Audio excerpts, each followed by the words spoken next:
जय हिंद दोस्तों, स्वागत आप सभी का आपके अपने चैनल प्रिपरेशन अड्डा के अंदर।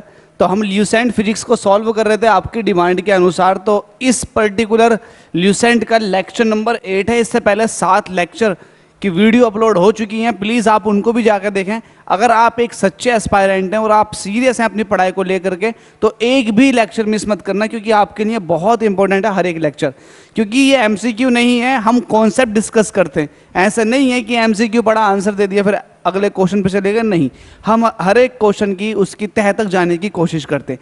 इस वीडियो को आजमा लीजिएगा, देख लीजिएगा इस वीडियो को, आपको पता लग जाएगा कि आपने कितना कुछ सीखा इस वीडियो से। चलिए स्टार्ट करते हैं इस वीडियो। इसमें पहला क्वेश्चन आ रहा है जो कि बर्नौली सिद्धांत पर आधारित है। हालांकि मैं बर्नौली थ्योरम के बारे में थोड़ा सा बता चुका हूं, उसमें क्या था उसके बारे में अभी बताऊंगा। पहले इस क्वेश्चन को पढ़ लेते हैं। प्राय तेज आंधी आने पर फूस या टीन की हल्की छतें उड़ जाती हैं, क्योंकि आपने देखा होगा गांवों में या विलेजेस एरियाज में जहां पर टीन की छतें होती हैं और जब बहुत तेज तूफान या फिर आंधी आती है तो वो छतें उड़ जाती हैं। इसका रीज़न क्या है? इसका रीज़न समझाने के लिए मैंने एक डायग्राम लिया है। इस डायग्राम को मैं ये चाहूँगा कि इसको बड़ा करके आपको दिखा दिया जाए, उसके बाद हम इस क्वेश्चन पर डिस्कशन करेंगे। देखिएगा, इसको बताना चाहूँगा, पहले इसको रफ कर देता हूँ। ये मैंने बड़ा कर दिया, आई होप आपको ये क्लियर दिख रहा होगा। कोशिश कीजिएगा समझने की।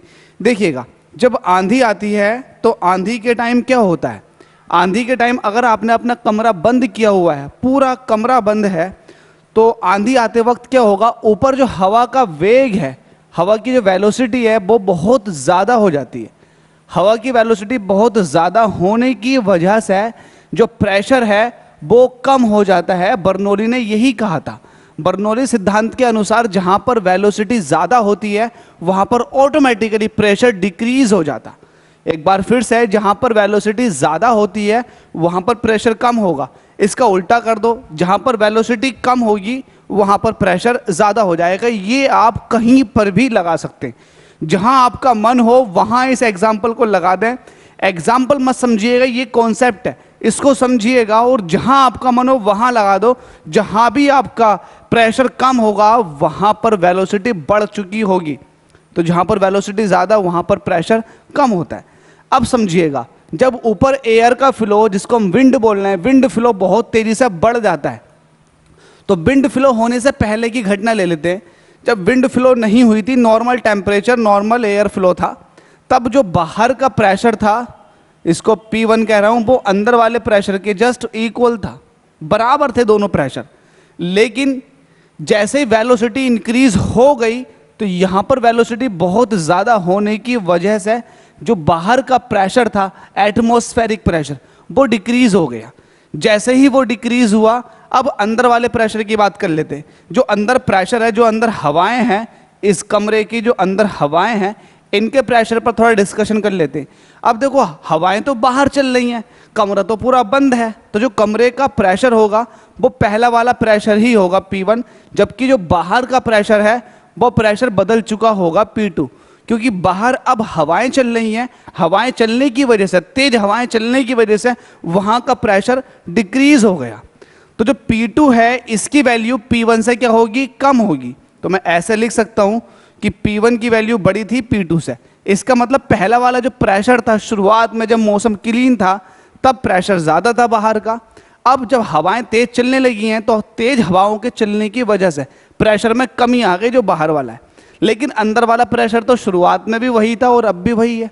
तो यही रीज़न है, जब प्रेशर बाहर का कम हो चुका है, मतलब P2 हो चुका है, तब भी प्रेशर अंदर वाला क्या है, पहले वाले के बराबर था। अब इस सूरत हाल में प्रेशर इक्विवेलेंट होगा। प्रेशर क्या होगा, वो हाई से कम की तरफ को फ्लो करने की कोशिश करेगा। तो अंदर प्रेशर ज़्यादा, बाहर प्रेशर कम है, तो ये अंदर वाला प्रेशर पुश करने की कोशिश करेगा। इन दीवारों पर लगेगा, हर जगहों पर लगेगा, दीवारों पर लगेगा, दरवाजे पर लगेगा, हर जगहों पर लगेगा और छत पर भी लगेगा। लेकिन इत्तेफाक ये है कि छत जो होती है वो अगर लूजली बाउंडेड है, अच्छे से आपने नट बोल्ट नहीं कसे हुए हैं, तो छत हल्की सी उठेगी और हवाएं तेज अपने साथ उसको उड़ा करके ले जाएंगी। लेकिन ये हल्की सी जो उठी हैं वो प्रेशर अंदर का ज़्यादा होने की वजह से उठी हैं। यहाँ पर लिख रखा है P2 जो है वो P1 से ज़्यादा है। इन्होंने P2 P1 के हिसाब से दिखा रखा, आप मेरा वाला समझ लें जैसे मैंने आपको समझा रखा। सिंपल सा कॉन्सेप्ट है, हवा बाहर तेज चलने की वजह से अंदर प्रेशर वही था, बाहर प्रेशर कम हो गया, तो अंदर वाला प्रेशर छत पर प्रेशर लगाएगा, और जैसे छत पर प्रेशर लगेगा तो रूफ हल्की सी उठेगी, ऊपर आंधी चल रही है वो उसको अपने साथ ले जाएगी। यही रीज़न है कि ये छतें जो है उड़ जाती हैं तेज़ हवाएं जब चलती हैं तो। ठीक है भाई, अब मैं इसको वापस से छोटा कर देता हूँ क्योंकि इसका काम ख़त्म हो गया। ये सिर्फ आपके समझाने के लिए था, बात आपको समझ में आ गई होगी।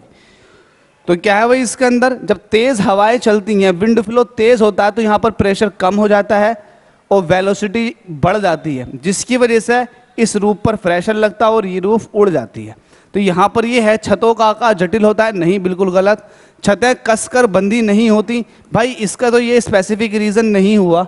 छत के ऊपर बहने वाली उच्च वेग की वायु छत सतह पर दाब उत्पन्न कर देती है तथा छत के नीचे दाब सामान्य रहता है। बिल्कुल सही है, यही रीज़न है भाई। छत के ऊपर जो दाब है वो कम हो चुका है और छत के अंदर दाब जो है वो पहले वाले दाब के बराबर है।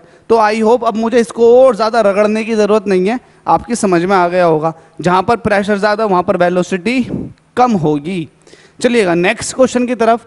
रेल की पटरियों के नीचे लकड़ी या कंक्रीट की चौड़ी पट्टियाँ लगाई जाती हैं जिससे कि, अब ये भी एक अच्छा क्वेश्चन है, इस क्वेश्चन को मैं आपको बनाकर दिखा देता हूँ। रेल की अगर ये पटरियाँ हैं तो आपने देखा होगा इस तरह के ब्लॉक लगे हुए होते हैं, ये सीमेंट के भी होते हैं और पुराने ज़माने में ये लकड़ी के चला करते थे, ये चला करते थे लकड़ी के, और इसके चारों तरफ पत्थर डले हुए होते हैं। अच्छा ऐसा क्यों होता है? ऐसा क्यों होता है ये आप ऐसा समझने की कोशिश कीजिएगा कि अगर आपके पास एक पतली सी कोई यही रेल ले लीजिएगा, रेल है, और उस पर अगर आप बहुत ज़्यादा वजन लगाएंगे तो ये रेल ज़मीन के अंदर धंस जाएगी क्योंकि बहुत ज़्यादा प्रेशर लगा दिया आपने। लेकिन अगर इस रेल को आप नीचे, इसी रेल के ऊपर आप नीचे क्या है, इस तरह के ब्लॉक, इस तरह के लकड़ी या फिर मसाले के ब्लॉक आप बना करके लगा दो और उसके बाद आप प्रेशर लगाओ, तो ये प्रेशर जो होगा ना एक्चुअल में जो इस रेल पे लगाओगे आप, ये प्रेशर फिर इन ब्लॉकों के ऊपर चला जाएगा। जब इन ब्लॉक के ऊपर प्रेशर जाएगा तो ये ब्लॉक तो है चौड़े चौड़े, तो ये ब्लॉक अब एकदम से नहीं धंसेंगे। तो यही रीज़न है कि एरिया बढ़ाने से प्रेशर जो होगा, एरिया बढ़ा P इक्वल टू होता है F/A। प्रेशर अगर एरिया आपने बढ़ा दिया तो प्रेशर की वैल्यू क्या हो जाएगी, कम हो जाएगी। तो आपने पहले एरिया के मुकाबले, पहले रेल का एरिया था सिर्फ एक रेल का एरिया, तो पहला एरिया कम था, जब आपने इसके नीचे ब्लॉक लगा दिए अब एरिया आपने बढ़ा दिया, फोर्स उतनी ही लग रही है, फोर्स को तो आप भूल जाओ। तो जो प्रेशर होगा वो इन्वर्सली प्रोपोर्शनल है एरिया के। अगर एरिया आपने बढ़ा दिया तो लगने वाला ज़मीन पर जो प्रेशर होगा वो क्या हो चुका होगा, वो कम हो चुका होगा। इसीलिए हम क्या करते हैं, हम ब्लॉक लगा देते हैं, जितना हमसे चौड़ा होता है उतना चौड़ा कर देते हैं ताकि ये पटरी ज़मीन के अंदर ना धंसे। सिंपल सा ये लॉजिक है इस पर्टिकुलर क्वेश्चन का। चलिए अगले क्वेश्चन की तरफ को चल लेते हैं, पहले इसका जवाब दे देते हैं। वह झटकों को अवशोषित कर सके, नहीं, झटकों का तो कोई रीज़न ही नहीं है। फिश पटरियाँ सही तरीके से लगाने के लिए, बिल्कुल गलत। पटरियाँ समानांतर बनी रहे, नहीं। रेलगाड़ी द्वारा लगाया गया दाब कम हो जाए, ये बिल्कुल सही आंसर है इसका। हम दाब को ही मैनेज करने के लिए ऐसा करते हैं। Next question. पहाड़ों पर कभी कभी व्यक्तियों के नाक व मुंह से खून निकलने लगता है, क्योंकि ये क्वेश्चन बड़ा सिंपल सा है लेकिन लॉजिक बड़ा मज़ेदार है इसके पीछे। इसके पीछे लॉजिक बहुत बड़ा, बहुत इंटरेस्टिंग है और बहुत बड़े लेवल पर काम करता है। इसका मतलब ये हुआ बहुत सारे क्वेश्चन आपको मिल जाएंगे इस लॉजिक के ऊपर, बस आप थोड़ा समझ लीजिएगा। ये हमारी अर्थ है, ये हमारी अर्थ है, बिल्कुल गोल नहीं बनाई मैंने। अब इसके ऊपर एक एटमॉस्फेयर है इसका अपना खुद का, ये एटमॉस्फेयर है, ये लेयर्स हैं एटमॉस्फेयर की। अब ये एटमॉस्फेयर अर्थ का जो ग्रेविटी होता है ना उसकी वजह से है ये एटमॉस्फेयर अर्थ के चारों तरफ। अब ये एटमॉस्फेयर जो हवाएं हैं हमारे चारों तरफ, ये हम पर प्रेशर लगाती है। हम बिल्कुल सरफेस पर है अर्थ के, तो हम पर अच्छा खासा प्रेशर लगता। प्रेशर की वैल्यू भी है एटमॉस्फेरिक प्रेशर, जिसको आप ATM कहते हो, 1 ATM या फिर 1 बार बोलते हो। इसकी वैल्यू होती है 10⁵ न्यूटन पर मीटर स्क्वायर, ये वैल्यू भी होती है। आपको वैल्यू याद कराना मेरे एक तरह से मेरा मकसद नहीं है, मेरा आपको समझाना मकसद है। ये एटमॉस्फेयर हम पर प्रेशर लगाता, लेकिन जब हम इस सरफेस से ऊपर को जाना शुरू कर देते हैं तो खुद सोचिएगा ये मैं वापस से अर्थ बना रहा हूँ और ये पूरा एटमॉस्फेयर है। आप थोड़ी सी ऊपर गए तो अब आप पर इतना जो एटमॉस्फेयर होगा वो प्रेशर लगाएगा अगर आप यहाँ हैं तो।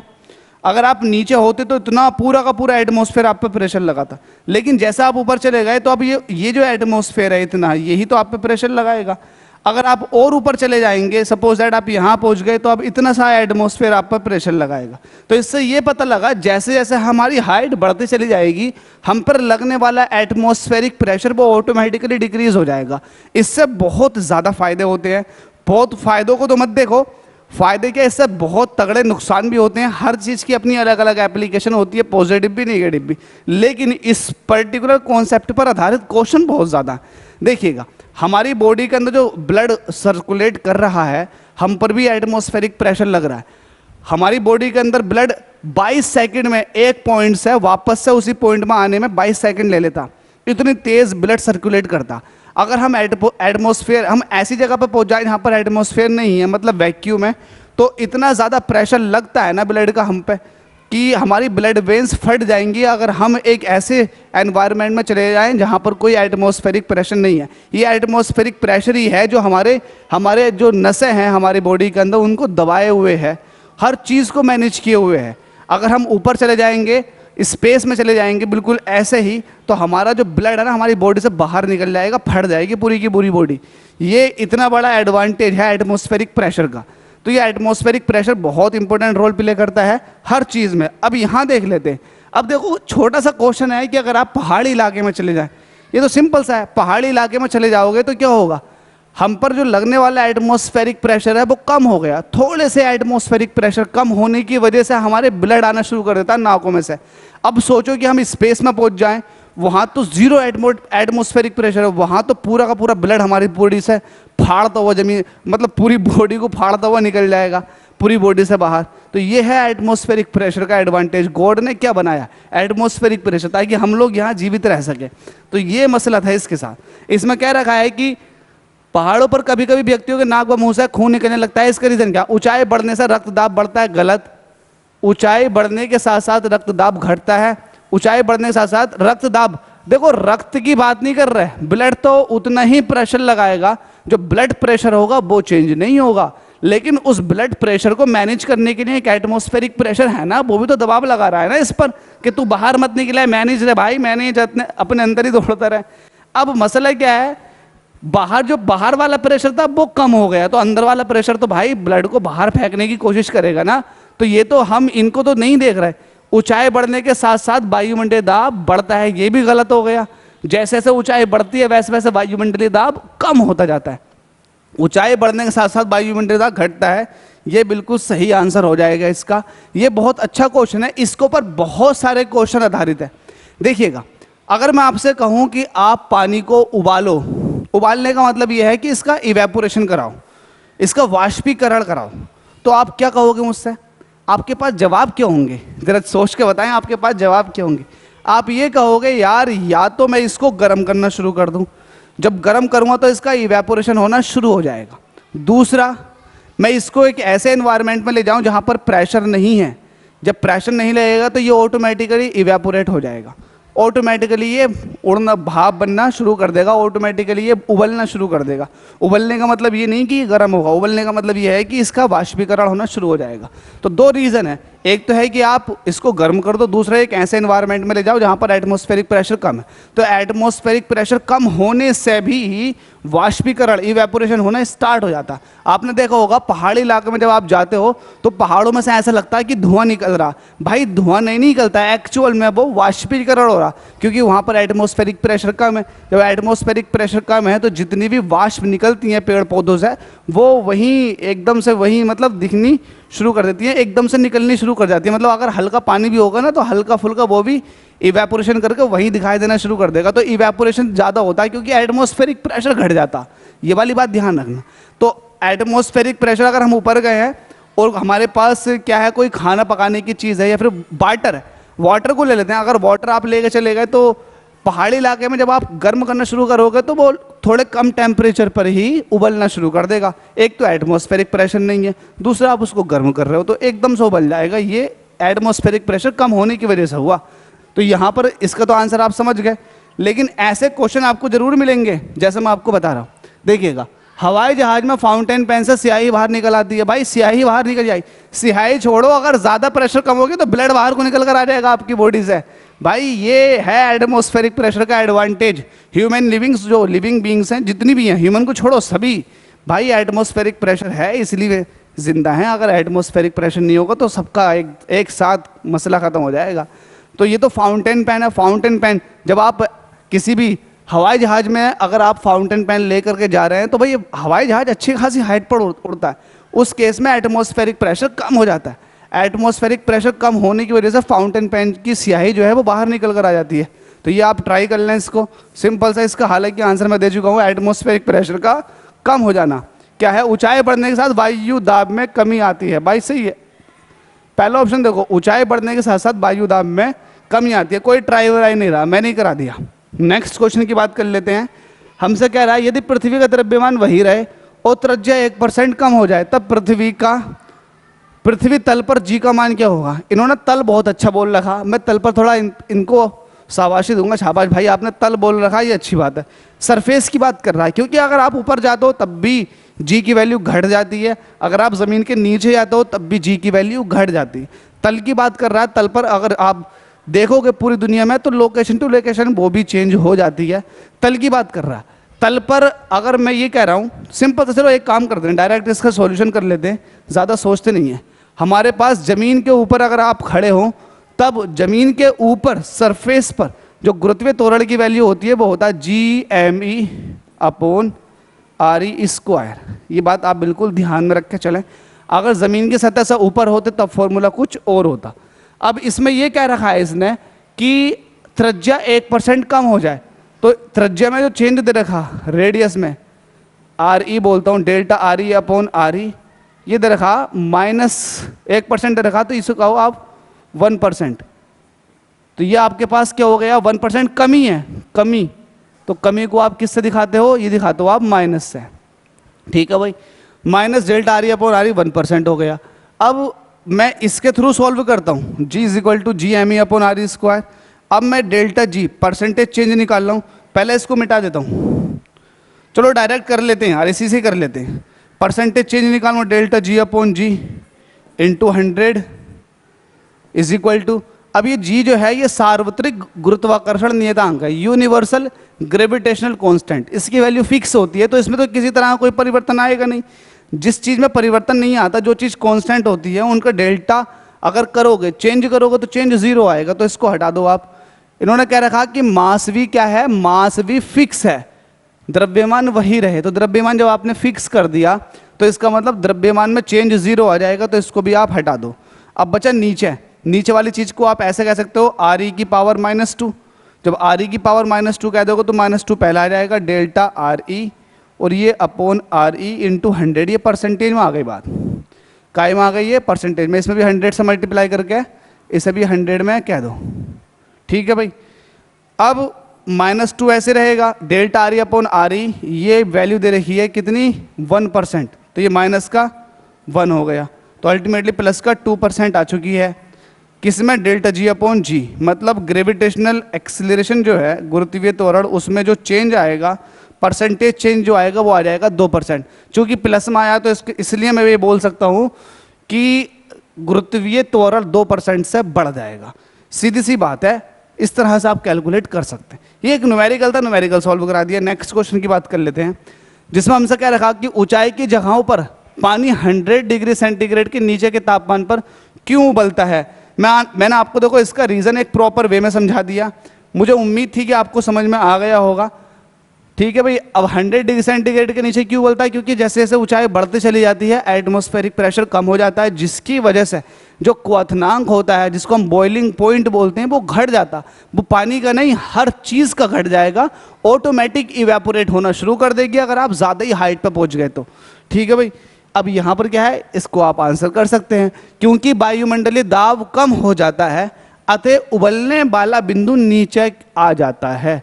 जहाँ 100 डिग्री सेंटीग्रेड पर उबल रहा था, पता लगा कि वहाँ 70 या 80 डिग्री सेंटीग्रेड पर ही उबलना शुरू हो गया। क्यों हो गया, क्योंकि एटमॉस्फेरिक प्रेशर कम हो जाता है। अगले क्वेश्चन की तरफ चल लेते हैं। साबुन के बुलबुले के अंदर का दाब, इंपॉर्टेंट क्वेश्चन है क्योंकि इसमें कॉन्सेप्ट बहुत शानदार है। ये सरफेस टेंशन का क्वेश्चन है, सरफेस टेंशन। सरफेस टेंशन की बात कर लेते हैं, इसको आप बोलते हैं पृष्ठ तनाव। सरफेस टेंशन, देखिए साबुन के बुलबुले, इसमें एक चीज आती है फिल्म। क्या आती है? फिल्म। फिल्म का थोड़ा कॉन्सेप्ट समझा देता हूँ, फिल्म कहते हैं किसको है। अगर मैं ये कहूँ कि हमारे पास दो लेयर हैं, ऊपर से भी वायुमंडल दिखाई दे रहा, ऊपर भी वायुमंडल है और नीचे भी वायुमंडल है, उस केस में हम बोलते हैं कि दो फिल्में हैं, एक नीचे वाली फिल्म और एक ऊपर वाली फिल्म। फिल्म का मतलब लेयर्स है। अगर अब मैं ये कहूँ कि भाई यहाँ तो यहाँ एयर है, यहाँ पर एटमॉस्फेरिक प्रेशर है और अंदर पूरा भरा हुआ है, तब मैं एक ही फिल्म कहूँगा कि ये ऊपर वाली जो है ना, ये ही एक फिल्म है, सिंगल फिल्म है इसके अंदर। अब इसको मैं आपको ऐसा समझा देता हूँ कि आपके पास अगर साबुन है, साबुन का बुलबुला, बुलबुला रे बुल, साबुन का बुलबुला। अब साबुन का बुलबुला तो कुछ इस तरह का होगा। क्या बना दिया मैंने ये, क्या बना दिया? साबुन का बुलबुला, ये साबुन है आपके पास, तो इस तरह से होगा। साबुन का बुलबुला कुछ इस तरह से होगा माय डियर। तो एक तो फिल्म ये हो गई और एक हो गई अंदर की फिल्म। तो साबुन के बुलबुले के पास दो फिल्में होती हैं।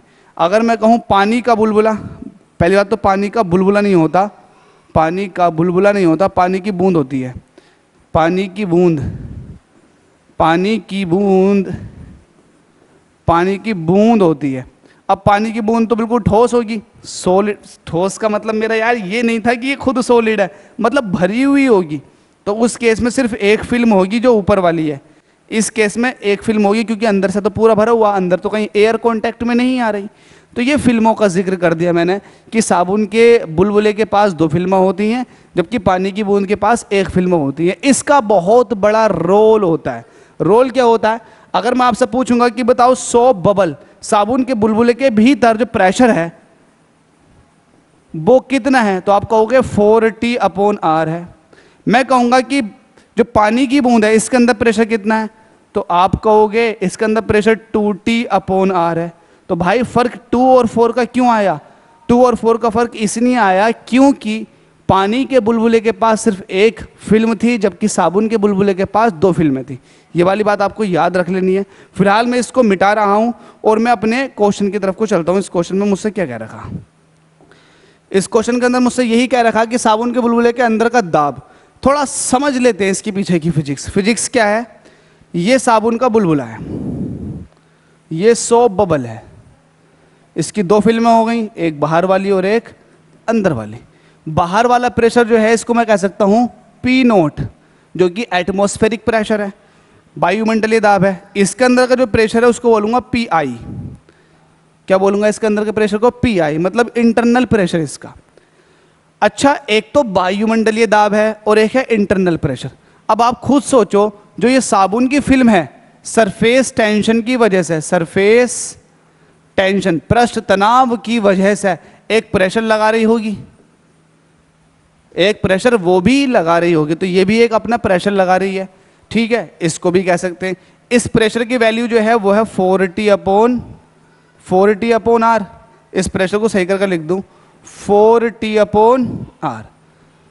अब PI जो है, एक्चुअल में PI, इसको 4T/R तब कहते हैं जब हमारे पास PI और P0 का डिफरेंस होता। मैं इस हिसाब से बोल रहा था कि जो इंटरनल प्रेशर है वो एक्चुअल में जो PI होता है ना, वो P0 atmospheric pressure plus 4T/R surface tension की वजह से जो प्रेशर आया, उन दोनों के सम के बराबर होता। क्या? जो इंटरनल प्रेशर होता है वो atmospheric pressure plus soap bubble का कितना प्रेशर है उसके बराबर होता। तो यहां से आप कह सकते हो PI - P0 = 4T/R। अब यहां से ऊपर से एक आप बात जान सकते हो ना, क्या जान सकते हो? जो आंतरिक प्रेशर होता है, वायु जो अंदर प्रेशर है साबुन के बुलबुले के अंदर, वो वायुमंडलीय दाब प्लस पृष्ठ तनाव की वजह से जो दाब आया है उसके योग के बराबर होता। तो अल्टीमेटली जो आंतरिक प्रेशर है वो वायुमंडलीय दाब में कुछ ना कुछ तो ऐड हुआ है ना। अब जो ऐड हुआ है, कुछ भी ऐड हुआ हो तो वो तो ओवरऑल वायुमंडलीय दाब से वैल्यू ज़्यादा ही आएगी। तो इसलिए आप कहते हो कि PI जो है वो ज़्यादा हो जाता है P0 से, जहाँ पर P0 जो है वो वायुमंडलीय दाब है। इस बात से ये पता लगा कि साबुन के बुलबुले के भीतर जो दाब होता है वो वायुमंडलीय दाब से ज़्यादा होता है। वो इसलिए होता है क्योंकि साबुन के बुलबुले के भीतर जो प्रेशर होता है वायुमंडलीय दाब प्लस सरफेस टेंशन की वजह से जो दाब आ रहा है उन दोनों के योग के बराबर होता। तो यहाँ पर जो आंसर हो जाएगा वो ये हो जाएगा, वायुमंडलीय दाब से अधिक होता है। साबुन के बुलबुले के अंदर का दाब जो होता है वो वायुमंडलीय दाब से ज़्यादा होता है।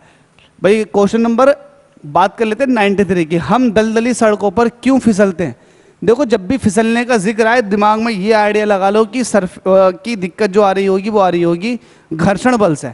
घर्षण बल अगर ज़्यादा है तो अच्छे से चलोगे आप, अगर घर्षण बल कम मिल रहा है तो आप ओबियसली कॉमन सेंस से फिसलोगे, स्लिप करना शुरू कर दोगे। मैंने आपको बताया था सड़कों पर चलना आसान होता है, अगर आप कांच की सड़क बना लोगे उसके ऊपर ऑयल तेल डालकर चिकना कर दोगे तो फिर आपको उस चिकनी सड़क पर चलने में बहुत ज़्यादा दिक्कत आएगी। वो इसलिए आएगी क्योंकि सड़क जो चिकनी वाली सड़क है, कांच की सड़क है, कांच की सड़क और आपके पैरों के बीच जो घर्षण बल की वैल्यू है बहुत ज़्यादा कम हो जाएगी, जबकि जो कंक्रीट की सड़क होगी उस पर जो घर्षण बल की वैल्यू होगी वो बहुत ज़्यादा होगी। तो ये वाली बात आप याद करके चलें, समझ के चलें। तो जब भी हमसे कहे कि दलदली सड़कों पर क्यों फिसलते हैं, हम दलदली सड़कों पर क्यों फिसलते हैं, क्योंकि घर्षण की कमी होती है, कमी की वजह से ही फिसलन आती है। अगर कमी नहीं होगी तो फिसलन भी नहीं आएगी। तो ये वाली बात एसएससी 2013 में पूछ चुका है। चलिएगा क्वेश्चन नंबर 94 की तरफ चल लेते हैं। बैरोमीटर के ऊपर क्वेश्चन है। बैरोमीटर एक डिवाइस है, बैरोमीटर के बारे में जान लेते हैं। बैरोमीटर ये वो डिवाइस है जो वायुमंडलीय दाब को नापती है। वायुमंडलीय दाब को बैरोमीटर से नापा जाता। वायुमंडलीय दाब में क्या परिवर्तन होता है ये भी बैरोमीटर से ही पता लगा लेते हैं हम। बैरोमीटर ये भी बताता है कि क्या मौसम साफ रहने वाला है। बैरोमीटर ये भी बताता है क्या मौसम गंदा रहने वाला है। बैरोमीटर की रीडिंग सब कुछ उगल देती है अपने ही आप। कैसे बता देता हूँ। बैरोमीटर के बारे में आप समझ गए कि ये वायुमंडलीय दाब को नापता है। बैरोमीटर किस तरह से काम करता, थोड़ा बहुत हम बर्नौली सिद्धांत की तरफ को चल लेते हैं। अगर मैं ये कह रहा हूँ कि हमारी दुनिया के ऊपर बहुत तेज़ हवाएं चलने लगेंगी, जब बहुत तेज़ हवाएं चलने लगेंगी सरफेस के ऊपर तो वेलोसिटी ज़्यादा होने की वजह से वहाँ पर लगने वाला प्रेशर क्या होगा, वो कम हो जाएगा। जहाँ पर वेलोसिटी ज़्यादा वहाँ पर प्रेशर कम, बता चुका हूँ बर्नौली थ्योरम के अकॉर्डिंग। तो क्या होता है जब बहुत तेज आंधी या फिर तूफान या फिर बारिश पड़ने वाली होती है, जब बारिश पड़ती है तो आंधी तूफान के साथ ही पड़ती है यार। तो जब बहुत तेज बारिश आने वाली होती है तो उससे पहले बहुत तेज हवाएं चलती हैं, आंधियां चलती हैं, तूफान चलते हैं। तो इसका मतलब ये हुआ कि वेलोसिटी हवा की बहुत ज़्यादा हो गई। जब हवा की वेलोसिटी ज़्यादा हो गई तो जो प्रेशर होता है ना, प्रेशर वो कम हो जाता। अब जब प्रेशर कम होगा तो बैरोमीटर तो प्रेशर को नापता है, तो बैरोमीटर तुरंत रीडिंग दे देगा कि भाई प्रेशर कम हो गया। क्या हो गया, प्रेशर कम हो गया। तो बैरोमीटर की रीडिंग में अगर यकायक सडनली प्रेशर बहुत तेज़ी से डिक्रीज हो जाता है तो इससे ये पता चलता है कि आसमान में जो मौसम है बहुत ज़्यादा ख़राब हो चुका है, तूफान बारिश पड़ने के बहुत ज़्यादा चांसेस है। तो ये वाली बात आप याद रखें। हमसे यही पूछा था जब बैरोमीटर का पारा अचानक गिर जाए तो ये किस बात का घोतक है, किस बात का संकेत है, किस बात को इंडिकेट कर रहा। तो इसका इंडिकेशन यही है कि भाई बादल आ चुके हैं, हवाएं तेज़ चल रही हैं, बारिश पड़ने के बहुत ज़्यादा चांसेस हैं। तो ये बताता है कि आंधी या झंझावट की संभावना है। संभावना हम इसलिए बोलते हैं क्योंकि भाई हम खुदा नहीं है, माज़अल्लाह हम खुदा नहीं है, हम तो बिल्कुल मतलब कुछ फैक्टर ऑफ सेफ्टी लेकर के चलते हैं, हम संभावनाओं में ही बात कर सकते।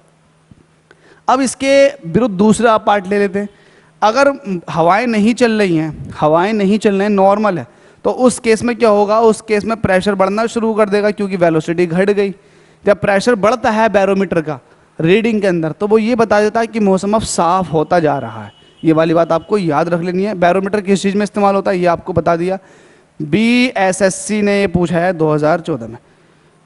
इस वीडियो का लास्ट क्वेश्चन है जिसमें हमसे कह रहा है कि हाइड्रोजन से भरा हुआ पॉलिथीन का एक गुब्बारा पृथ्वी के तल से छोड़ा जाता है, वायुमंडलीय छोड़ा जाता है। बस इसके बाद वायुमंडल के ऊंचाई पर जाने से मतलब ये हुआ कि हमारे पास एक हाइड्रोजन से भरी गैस का गुब्बारा है। अब जैसे हम इसको छोड़ेंगे, अगर आप हाइड्रोजन का गुब्बारा लेकर आए हो तो आपने देखा होगा जैसे आप उसको छोड़ते हो वो ऊपर को भाग जाता है। क्यों भाग जाता है? क्योंकि इस पूरे यूनिवर्स में सबसे ज़्यादा अगर हल्की कोई गैस है तो वो हाइड्रोजन है। हाइड्रोजन से हल्की गैस कोई सी नहीं है। हाइड्रोजन के अगर फॉर्मूले की बात करो तो वो H2 होता है। लेकिन एक ड्रॉबैक है इस गैस के अंदर, हम जो बलून होते हैं हल्के वाले जो ऊपर को भागते हैं उसमें हाइड्रोजन नहीं रखते। हाइड्रोजन ना रखने का रीज़न ये है क्योंकि ये बहुत ज़्यादा ज्वलनशील है। ये बहुत ज़्यादा ज्वलनशील है। ज्वलनशील ज़्यादा होने की वजह से इसमें आग लग जाती है। हम इसलिए हाइड्रोजन गैस का गुब्बारा इस्तेमाल नहीं करते। लेकिन ये हाइड्रोजन गैस पूरे यूनिवर्स में सबसे ज़्यादा हल्की है। भाई पूरी पीरियोडिक टेबल का पहला एलिमेंट हाइड्रोजन ही है, इसलिए सबसे ज़्यादा हल्का है। लेकिन अगर मैं निष्क्रिय गैस की बात करूं तो वो है हीलियम। क्या है वो? हीलियम। हीलियम ये एक अक्रिय गैस है जो दूसरी सबसे हल्की गैसों में मानी जाती है। दूसरी सबसे हल्की गैस है। पीरियोडिक टेबल में अगर इसका स्थान देखोगे तो 2He4 इसका ये 2 परमाणु क्रमांक होता है, जबकि हाइड्रोजन का होता है 1H1 भी होता है, 1H2 भी होता है, 1H3 भी होता है। ये इसके आइसोटोप है, तो आप 1H1 मान के चले, है ना। ये आइसोटोप है इसके। प्रोटियम मान के चले आप, ड्यूटेरियम, ट्राइटियम, तो प्रोटियम लेके चले। तो ये सबसे हल्का एलिमेंट है, ये दूसरे नंबर का सबसे हल्का एलिमेंट है। ये गैसेस फॉर्म में पाया जाता है, ये भी गैसेस फॉर्म में पाया जाता है। हम हीलियम के गुब्बारे यूज़ करते हैं क्योंकि हीलियम जो है वो रिएक्शन नहीं करती है। ये एक निष्क्रिय गैस है जिसको हम इनर्ट गैस भी कहते हैं। बात मेरी यहाँ नहीं थी, मेरा टॉपिक ये नहीं है, मेरा टॉपिक तो कुछ और है। मेरा टॉपिक ये है कि जैसे ही आप इसको ऊपर की तरफ को लेके जाते हो, आपने हाइड्रोजन से भरी गैस का गुब्बारा छोड़ दिया और जैसे ये ऊपर को जाना शुरू करेगा तो कॉमन सेंस जैसे जैसे ऊपर को चला जाएगा वैसे वैसे एटमॉस्फेरिक प्रेशर इस पर कम होता चला जाएगा। अब ये एटमॉस्फेरिक प्रेशर ही है जो इसके आकार को बनाए हुए था, लेकिन जैसे जैसे ये ऊपर को जाना शुरू कर देगा तो ये फैलना शुरू कर देगा। फैलना शुरू क्यों कर रहा है? क्योंकि अब ऊपर का जो एटमॉस्फेरिक प्रेशर है वो कम होना शुरू हो गया।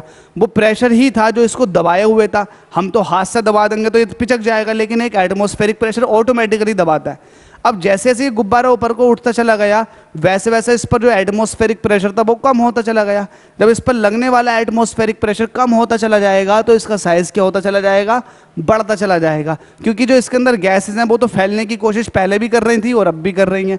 लेकिन अब दूसरे केस में क्या है, जब ये ऊपर पहुंच गया, जो ऊपर से लगने वाला एटमॉस्फेरिक प्रेशर था वो इतना नहीं था कि इसको अब दबा सके, इसलिए इसका आकार लगातार बढ़ता चला जाएगा। जब ज़्यादा ही ऊपर पहुंच जाएगा तो ये ब्लास्ट हो जाएगा। तो ये वाली बात आपको ध्यान रखनी है।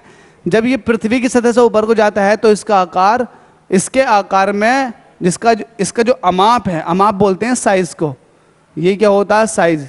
तो इसके साइज में माय डियर स्टूडेंट वृद्धि हो जाती है। साइज में क्या हो जाती है? वृद्धि हो जाती है। वो आपको अच्छे से पता चल चुकी है। उम्मीद करता हूँ कि आपने इस लेक्चर में भी बहुत कुछ सीखा और ऐसे ही हमारे हर एक लेक्चर में आपको कुछ ना कुछ मिलता रहेगा। आप दोस्तों आप दूसरों को भी शेयर कीजिए, दूसरों को भी बताइए और हो सके तो दूसरों को भी सब्सक्रिप्शन दिलवाइएगा। फ्री ऑफ कॉस्ट आपको ये लेक्चर मिल रहे हैं। वीडियो देखने के लिए आपका बहुत बहुत धन्यवाद।